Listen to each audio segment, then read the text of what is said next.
बात उन दिनों की है जब मेरी शादी हो गई और मैं ससुराल गई।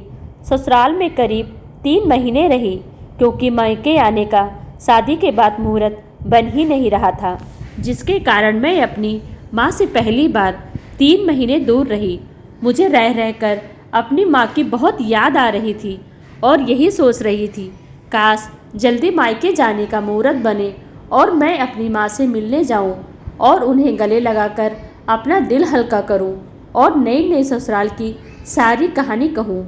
मुझे कैसा परिवार मिला है, हस्बैंड कैसा मिला है, उनका व्यवहार कैसा है, उनकी पसंद नापसंद कैसी है, सारी बात मैं अपनी माँ को दिल खोलकर बताना चाहती थी। इसलिए मैं चाहती थी जल्दी से मायके जाऊं। आखिर लंबे इंतजार के बाद वो दिन भी आ गया जब मेरे पापा मेरी छोटी बहन और भाई के साथ मुझे ससुराल लेने पहुँचे। मेरी खुशी का तो ठिकाना ही नहीं रहा।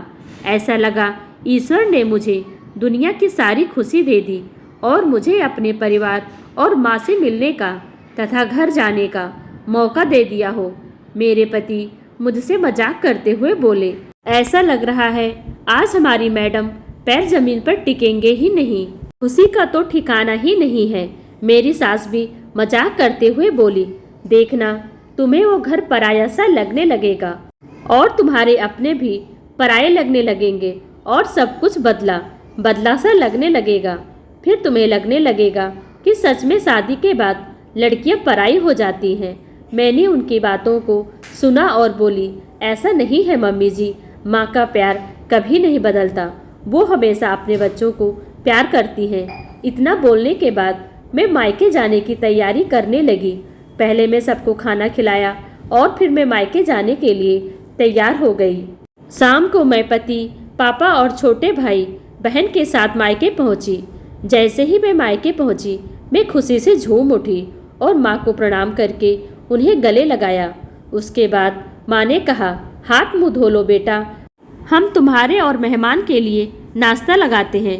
मुझे अजीब सा लग रहा था। मायके ऐसा लग रहा था पहले वाली कोई बात ही नहीं रही। भाई बहन भी दूर बैठे थे, पापा भी सोफे पर बैठे थे और मेरा दरवाज़ा भीड़ खाया हुआ था, जहाँ पर मैं और मेरे पति बैठे हुए गपशप कर रहे थे। कुछ देर बाद मेरे कमरे में नाश्ता और चाय लेकर मम्मी आई। मम्मी बोली, मैं खाना बनाने जा रही हूँ बेटा, तुम मेहमान के साथ बातचीत करो। मुझे तो सास की कही हुई बात एकदम सही लग रही थी। सच में शादी के बाद एक लड़की का मायका बदल जाता है। मुझे घुटन सी हो रही थी और मैं कमरे से बाहर आई और मैंने माँ से कहा, तुम इतनी बदली क्यों लग रही हो माँ? मेरे लिए तुम्हारे पास समय क्यों नहीं है? मैं तो सोचती थी तुम मुझसे बहुत प्यार करती हो और हमेशा करती रहोगी, लेकिन तुम तो बिल्कुल बदल गई हो। मुझे रोते हुए देखकर गले लगाकर बोली, बेटा माँ का प्रेम कभी नहीं बदलता है, लेकिन कुछ फर्ज तुम्हारे जीवन साथी के लिए भी तो है और हमारे दामाद के लिए भी तो, जिनका खास ख्याल रखना है। 2 दिन बाद वो चले जाएंगे, फिर हम सब पहले जैसे ही हंसी मजाक और बातें किया करेंगे। उसके बाद माँ बोली, माँ का प्रेम कभी नहीं बदलता, क्योंकि माँ से ही हर लड़की को मायके आने का एहसास होता है।